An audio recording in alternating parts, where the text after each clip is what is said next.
My name is Azan Ahmed and I am the writer of Daytime Deewane. The show is an immersive gig theatre experience set in the 90s at London's last ever daytime rave. And this play follows two cousins, Sadiq and Farhan, as they navigate what it means to be British, what it means to be Muslim, what it means to be a young man, all in the space of a daytime rave. Daytime raves were a cultural phenomenon in the 80s and 90s for British Asians, where they used to take over the dance floors of nightclubs, but in the afternoon. These parties took place at daytime for two reasons. The first being, a lot of the South Asians who wanted to party weren't allowed out at night because their parents were strict. So they used to bunk off school and go to these venues from midday to 5 p.m. And the other reason was, club owners like Hippodrome, WAG, they wouldn't allow a lot of Asians in on Friday or Saturday nights. So the people who had this desire to express themselves through music and dance weren't going to wait for anyone to accept them at the doors anymore. They carved their own venue of expression. This story came about because I wanted to explore joy in my writing. What radical joy looked like through a British Asian lens and perspective. And I kept coming back to stories that my dad and his friends would tell me about this era in the 90s and 80s where British Asians carved out what it meant to be British and Asian. The daytime raves were a space for pure brown joy. And I wanted to sort of document that through theatre. I want audiences to be exhilarated during the show and in awe of these actors, but really in awe of these people of the era. If it weren't for people like Farhan and Sadiq, we wouldn't know what it means to be British Asian today. I think this play shows that brown people can shimmy, stomp and slide into genres that they defined. And after the show, I would like the young people, teenagers specifically, to realize that their parents might have been cool back in the day and to ask them what parties they went up to.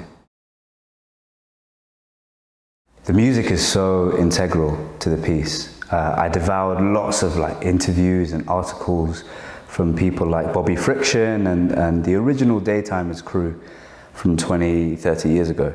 And it was a very distinct sound, which the people of that era were making and figuring out as they went along. It's this Bhangra style fused with UK jungle and garage. So it's so important to get that right. Me and Somin, the sound designer, actually had a collaborative playlist which we kept updating as I went through the writing process. So some of the scenes you'll see, I had specific tracks in mind, which blends into some of the more poetic parts of the piece.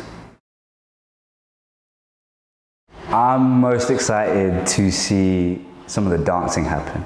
This play screams radical brown joy, and I can't wait to see these two young men take up space in every way possible.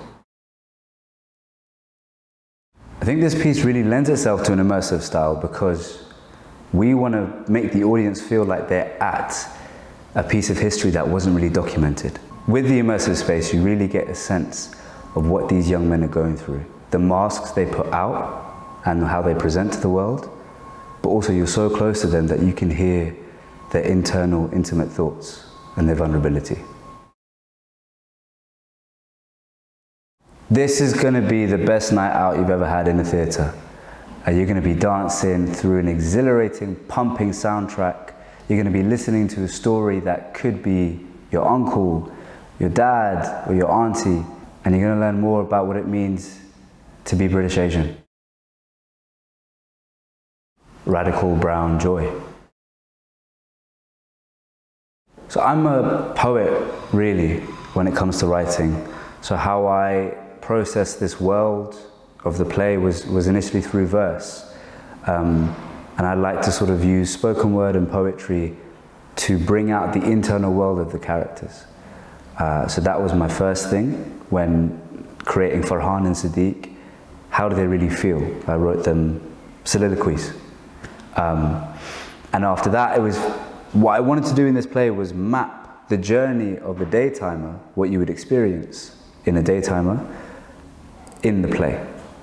So certain songs they make you hype up, and you've got the mosh pit and you're dancing and jumping, and some bits you're a bit more quiet, it's a bit more somber and a bit more reflective.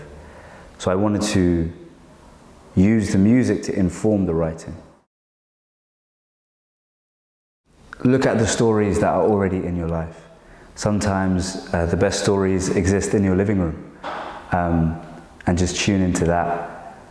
I would say imagination is key. However you want to do it, think about your everyday routine and write that in the most imaginative way possible. Describe your friends, the people you live with, as characters in a storybook, and just go from there.